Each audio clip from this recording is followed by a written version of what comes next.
Hello, you wonderful people, and welcome to another episode of Not Too Comic Book. This being a show where I talk about TV shows that are adaptations of comic books. For today's episode, I'm going to talk about the series premiere of One Piece. Great series premiere. A lot of really interesting things went down in this episode, so let's break it down. And first and foremost, before anyone says anything, when I say something's great or any enjoyment I have, it's purely my opinion. I am not talking from fact. I don't want anyone to be like, oh, you thought this was great. Yes, I did. Shut up. Get over it. Yes, I enjoyed it. You didn't. Okay, that's fine. I just want to I want to throw that out there because for whatever reason, it seems to be an indictment anytime I'm like, oh, I enjoyed something that no one else did. It's like, you didn't. That's fine. I thought it was great. Let's move on. Okay, so I'm moving on.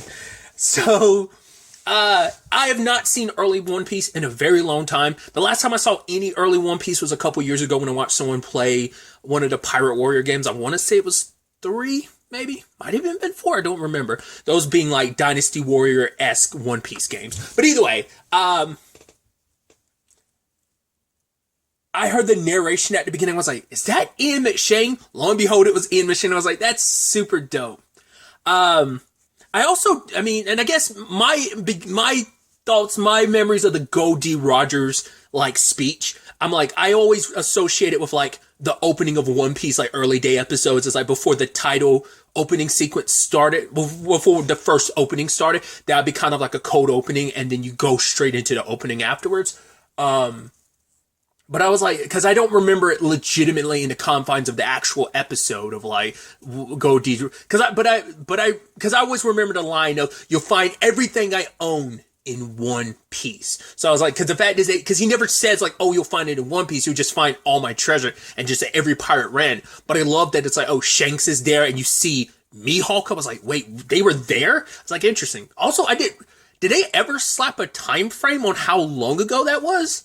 Because of them being like 22 years ago, I was like, wait, did they really slap? I don't know if that's something they're doing for the show or maybe, I guess you could always equate things because, like at the beginning of the series, Luffy's 17. So, you could always equate stuff. But I'm like, I didn't realize that was like that few years before even Luffy was born then. I didn't even equate that in my head. But either way,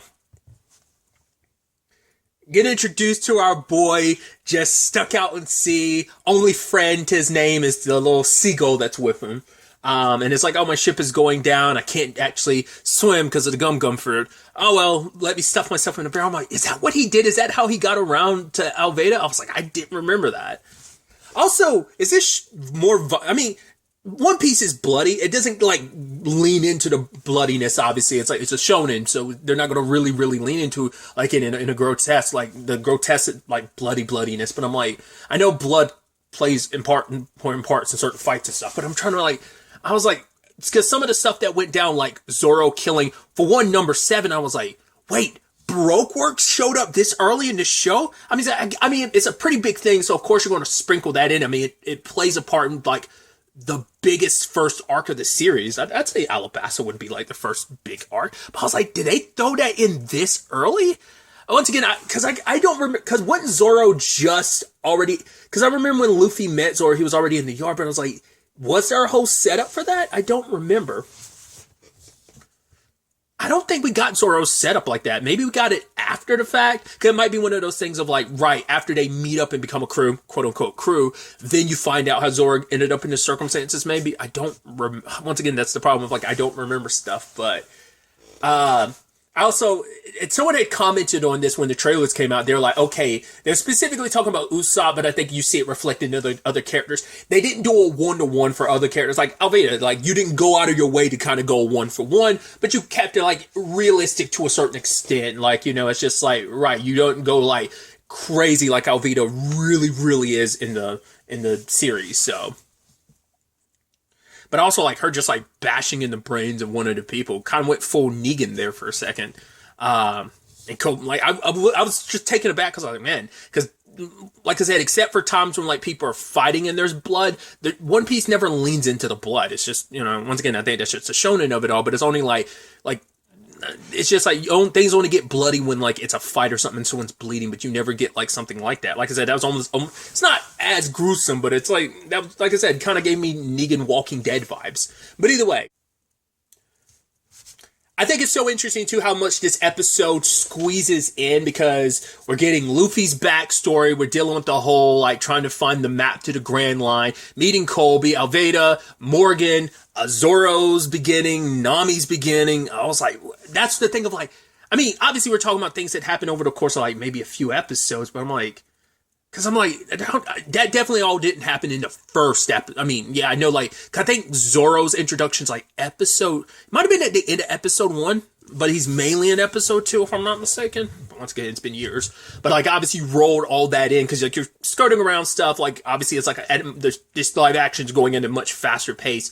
But it's like, right, you even got, like, Luffy's past. I didn't remember that's how he got the scar that he stabbed himself in the face. Because, I mean, even saying, like, oh, I was actually aiming for my eye, but I missed. Just because he wanted to prove himself to Shanks that, like, oh, I can be tough. I know he always wanted to be around Shanks of, like, yeah, I want to be part of your crew. I'm ready. And he wasn't. And he was, you know, yes, Luffy's immature. Like, that hasn't changed even at 17, but he was even more immature then. He didn't know what he didn't know at the time, but now he's older, out there on his own, having fun, you know? And I also love how they changed the gum fruit situation, because I was like, did we ever see I don't think they ever, like, made the gum fruit's insides look any different. I think that's interesting that because it's, like, greenish on the inside, at least the one he ate. But I think, like, they never focus on that. It's just like, yeah, you just see, like, a bite out of it, and I think it just looks like the same shade of purple, like, on the inside, too. I don't think they made it a different color like they did in this. But if I remember correctly, Shanks, how they found out about Luffy's stretching ability is, like, if I remember correctly, he found out Luffy ate the gum fruit, and he tries to turn him upside down to make him spit it out, but then, like, Luffy is upside down, his legs stretch, and his body hits the ground. In this case, Shanks just grabs his arm and it stretches. If I remember correctly, I believe that is how it happened in the, at least in the anime, was his legs stretching instead. So I thought that was kind of an interesting change. Once again, if it went down the way I think it did. I don't know why, but it kind of took me aback how, like, acrobatic Luffy is with his fights, but I'm like, makes sense. I don't know why, like, that does take me by surprise. It's like, Luffy is probably, like, probably like next to Sanji and Zoro, he would be the most acrobatic of their fighters, but it's still kind of wild to be like, oh yeah. I feel like, obviously, probably for budgetary reasons, they don't lean into his powers as much. Obviously, it's a major part of his fighting style, but for him to kind of be, like, cartwheeling all over the place and flipping and dodging like that, which is, like, it's Luffy, so he would do that anyway, but it's just like, I don't know why, because I always think of Luffy's just, like, gumming it up, you know, which sounds dirtier than I meant it to. So I don't know what, just seeing him, like, flipping around the battlefield, just kind of, like, being very, like, agile and always kind of moving, just kind of takes me back for a second. I also didn't notice this until, like, later in the episode. He's not wearing sandals. He's wearing shoes. I guess they have, like, straps on them. It's kind of design of the shoe. I guess they're meant to almost kind of replicate a little aesthetically of his sandals. But it's like he's wearing actual shoes. I was like, that's interesting. I guess they felt like the sandals wouldn't be practical live action wise. But I thought that because I didn't even notice that in any of the trailers or anything. So it's just, yeah, because he's pure wearing shoes.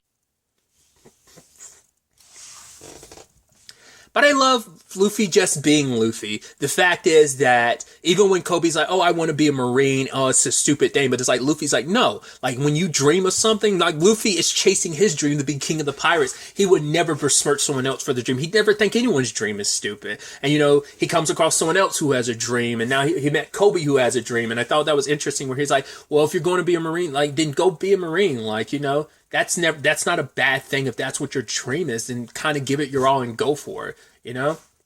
And I think even Kobe's kind of taken back by it because, like, a pirate is telling me to go off and be a Marine, you know? And it's like, oh, let's go sneak into a Marine base so we could steal the Grand Line map. It's like, don't worry about it. I'm super stealthy. While Alvida's ship is exploding in the background. They also, when they showed up there was obviously some wanted posters. There was Bellamy. I was like, I know the name Bellamy, but I'm like, am I confusing him? Because that's not Springy Dude that they run into pre-Skypiea arc. That's not him, is it? because the name Bellamy sounds familiar. I feel stupid, but I'm like, I feel like I recognize it. It sounds like it might be Springy Dude, but it might not be. I just love Luffy just being like, where's my wanted poster? It's like, dude, you haven't done enough. You literally just started like, oh, they're just supposed to automatically give you a wanted poster. I hope they continue to do that. They've done it twice in this episode. I hope they do that with like the wanted poster, like when they like throw up the wanted poster and you see the person's bounty and then it kind of gets swiped off the screen, like jumping ahead. Buggy does it at the end of the episode. He swipes his hand and it just kind of flies off screen. I was like, I like that. I hope they keep doing that. I think that's a super dope, like aesthetic choice to make that. I think that's super dope. I'd also forgotten about that Shanks situation where that pirate was kind of like spilling his drink and he didn't do anything. And once again, the youngness of like Luffy at the time being like, why didn't you do anything, Shanks? He made you look like an idiot. You should have made a point. But he's like, right, there are times where you don't need to be violent. You should be able to defend yourself, sure, but you also have to be good. And I was like, dude, really? I was like, so that, I mean, of course Luffy's going to be inspired by Shanks because Shanks is like his biggest hero. But I was like, so that makes... I was like, if that's from the anime, which I'm assuming it is, because a lot of who Luffy is adopted from Shanks, so I'm like, I didn't remember that's what inspired that scene later on between him and Zoro. I'm sure that's also what inspired Luffy to have, like, you know, why he thinks like a crew is so important, because he sees the way a crew, I mean, any pirate needs a crew, but also like he kind of had a very probably different perspective on a pirate's crew when you think about Shanks' crew, at least the way Luffy got to view them versus how every other pirate crew rose, you know? So I think that's kind of interesting. I completely forgot about Morgan's son until he popped up. He's like, oh, I was like, I don't remember this character at all. His hair being cut, I'm like, I vaguely remember that, but I kind of don't remember that character. I was like, does he pop up later on in the show at all, or in the series at all? Because I know there are some characters that disappear for a while and then they'll just randomly pop up later, some years later, a little more older. And in certain cases, cough, cough, Kobe. But Zoro being Zoro, always kind of like the calm, cool, and collected person that he is. Once again, I talked about this, I think, during my trailer discussion. I'm curious, are they going to lean into, you know, Zoro's biggest deficiency, his terrible sense of direction? Are they even going to like do that? Probably not. There might be a one-off gag about it. I hope there's at least one gag about him having a terrible sense of direction. But whether they'll lean into that or not, like I said, we'll have to wait and see. But obviously, you know, Zoro just starting off being the badass that he is, though, just, you know, sticking up for a little kid, obviously just making quick work of a Baroque work person, killing him, coming to take the reward, but rather than joining Morgan, like Morgan was like, oh, I'd want you amongst the Marines. He's like, I have no interest in that. It's like, oh, cool. I can destroy your reputation and make it so that you can never, like, get any, like, bounty work from anyone else, or you can kind of side with me, or you can get the 7 days in the yard. And it's like, all right, 7 days in the yard, I need to catch up on my sleep. And obviously getting pissed when Morgan's son touched that one very specific sword. It's like, yeah. Like, of course that's going to piss Zoro off. I also love that he was just like butt naked messing around with it, because, you know, obviously he's only gotten so far by his father's name and position, and so he wants to prove himself. But he's just such a hoity-toity douchebag. Then there was also Nami, which I love that we get introduced to, like, right, the trickster and liar and manipulator that Nami is. It's just like, oh no, guys, like, help me. No, you can't take my trip. Cool, yeah, I just sailed off with your ship. Thanks for that, guys. And even later on when she's hitting on, like, the Marines, she's like, oh, you're too tall and you're just right. I'm like, what's that about? It's like, oh, cool, knocking him out. Okay, you're taking his uniform. Okay, that's why you needed a guy on the shorter side. I also like that they lean into an early lesson that, you know, Kobe had to learn, and I think it's an interesting lesson for the audience to learn pretty on that. Hey, not every pirate is bad, but not every Marine is good. So that there is a mixture, like people are people, and despite the positions that they are in and who they are, that doesn't define them as an individual person. Luffy the pirate is a good guy, so... Because One Piece does that well, because it's like, Luffy and his crew are kind of exceptions. There are, you know, exceptions here and there, but you kind of learn quickly in One Piece, every other pirate is kind of a garbage human being except for the Straw Hat crew, so. But either way, I love Luffy breaking into the Marine base, running into Zoro, and it's like, oh, you're a pretty good fighter. Did you join my crew? It's like, no. but it's like, I made a promise to become the greatest swordsman, so I'm not going to join your crew even if you let me go. It's like, yeah, I know, but, you know, at the end of the day, like, I hope you good luck with all that sword stuff. Once again, Luffy's the type of person that's like, right, you have your dream, you go for it. I'm never going to shoot down someone for their dream.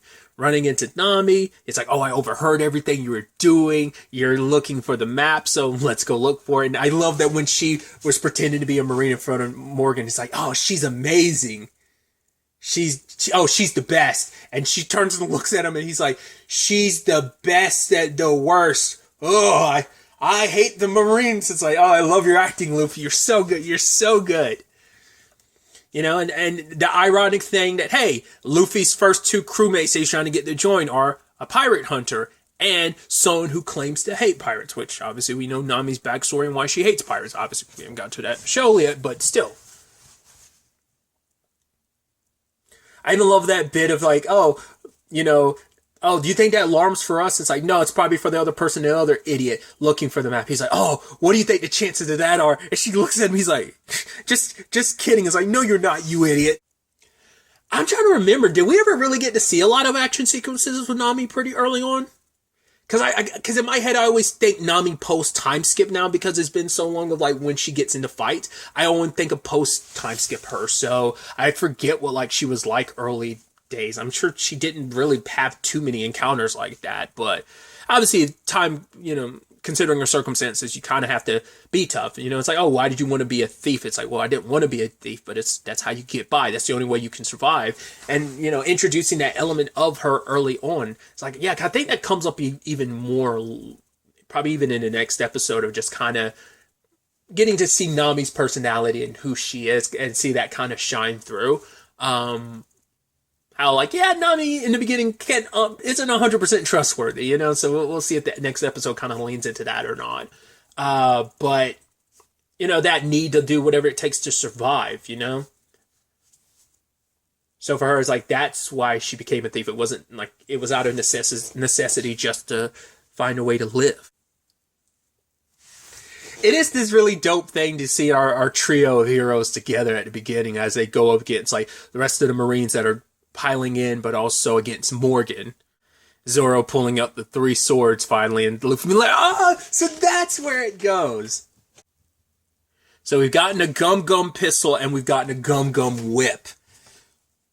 I was like, because someone else made it seem like that was a conversation straight out of the anime. Once again, it's been so long, I didn't remember. I guess, like, do you call out the name? He's like, yeah, the best fighters call out the name of their attacks. I'm like, is Luffy going to be the only one that does that? I was like, no, I know the gum fruit users do. But I'm like, well, Zoro has attacks of his own that he's going to call out, right? But maybe not because of how, like, they're leaning more realistically. With like, his, obviously, attacks and fighting style won't have, like, the anime flair of just kind of like, oh yeah, like the energy around him and just, you know, how Zoro fights in the anime, and I'm presuming in the manga as well. I also didn't remember Zoro being like stupid strong like that. Like he's able to pick up the safe and take it all the way to the boat. I thought Luffy was going like, oh no, I got this, and he'll like wrap his hands around it. Because I think that speaks volumes that even Luffy was only able to, like, he's fairly strong, but it shows you just how much stronger Zoro is. I forgot how much of a muscle. I can't say, well, I think he is probably the most muscle-head of the group, but I didn't remember like him being that ridiculously physically strong like that. Like I said, because even Luffy only got the safe out because he was pulling on it. He had Nami pulling on it, and he was stretching at the same time, and he flew out the window because of it. I don't know why I halfway expected him to kind of balloon up just to kind of soften that blow, but I guess it's like, well, he landed on the safe and Nami kind of landed on top of him, so I'm sure that cushioned the fall to some extent. But I really love that too, just like, once again, Luffy just being Luffy, of just like the crew setting off and him having to say goodbye to Kobe. It's like, I want to stay here, I want to become a Marine. And it's like, if I do that, that means one day you and I might be enemies. He's like, yeah, but for right now, we're friends. I was like, Luffy and his Nakama.